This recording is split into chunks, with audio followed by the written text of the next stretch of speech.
তাহলে তুমি আমার পুষ্প রথে সওয়ার হও, আমি চলে যাবো সে কৈলাস নগরে ধর্ম প্রচার করতে। ঠিক আছে, তাহলে আমি আপনার পুষ্প রথে সাজিয়ে দিই। আই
ওগো পার্বতী, বলুন। এই তো আমি কৈলাস নগর এসেছি। ওগো পার্বতী, তুমি এখানে একটু অপেক্ষা করো, আমি চলে যাবো সে পাতালপুরীতে। পাতালপুরীতে আমার একটি পরম ভক্ত আছে, আমি তার সাথে সাক্ষাৎ করি, আমি তাড়াতাড়ি ফিরে আসবো। আচ্ছা ঠিক আছে। ওগো পার্বতী, বলুন। তুমি আমার সাথে কি আসার পথে কি অঙ্গীকার করেছিলে, তোমার কি মনে আছে? মনে আছে। ওগো পার্বতী, আমি তোমাকে যেখানে রেখে যাব, আমি ফিরে না আসা পর্যন্ত তুমি এক পাও নড়বে না।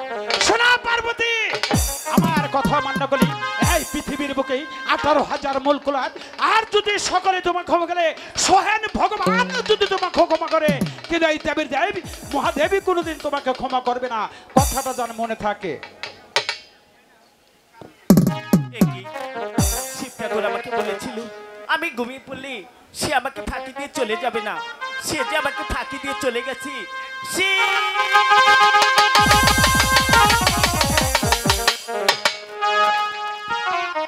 কোথায় গুরুদেব? গুরুদেব, হ্যালো, ওগো মহামণি, ওগো মহামণি, ওই তো আমার গুরুদেবের আওয়াজ শোনা যাচ্ছে। তুমি কি অন্তঃপুর আছো গো মহামণি?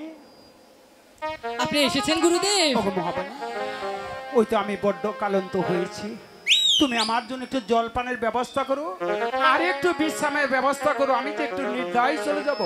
ঠিক আছে গুরুদেব, আসুন আমার কোলে মাথা রেখে একটু বিশ্রাম ঠিক করুন। আছে মহামণি, আমি বড্ড কালন্ত হয়েছি, তুমি তাহাই করো।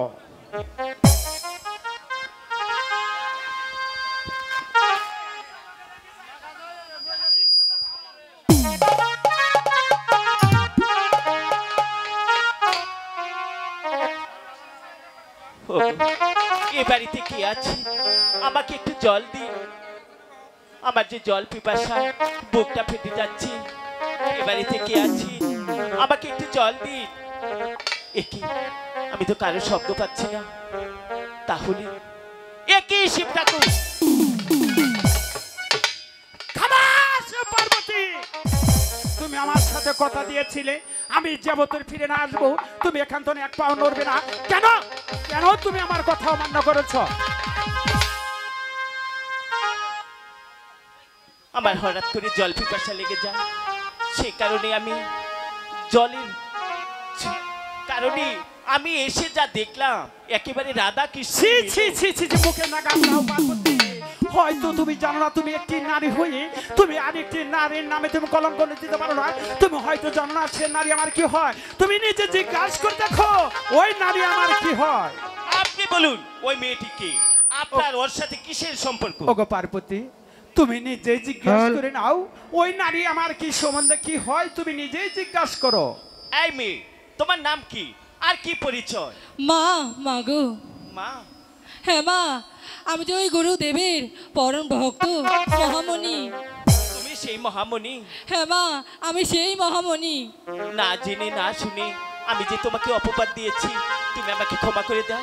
ছি, মা হয়ে মেয়ের কাছে ক্ষমা চাইতে নেই।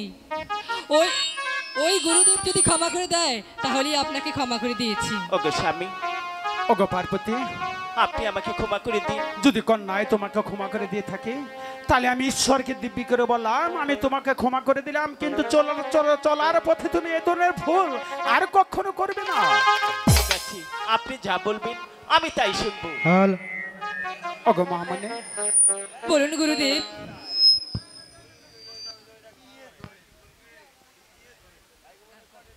ওগো মহামণি, বলুন গুরুদেব। আমার ধর্ম প্রচার করা শেষ হয়েছে, আমি চলে যাব, তোমার আম্মি জান কাছ থেকে তুমি বিদায় নাও, আমি এখন চলে যাবো অন্তঃপুরে।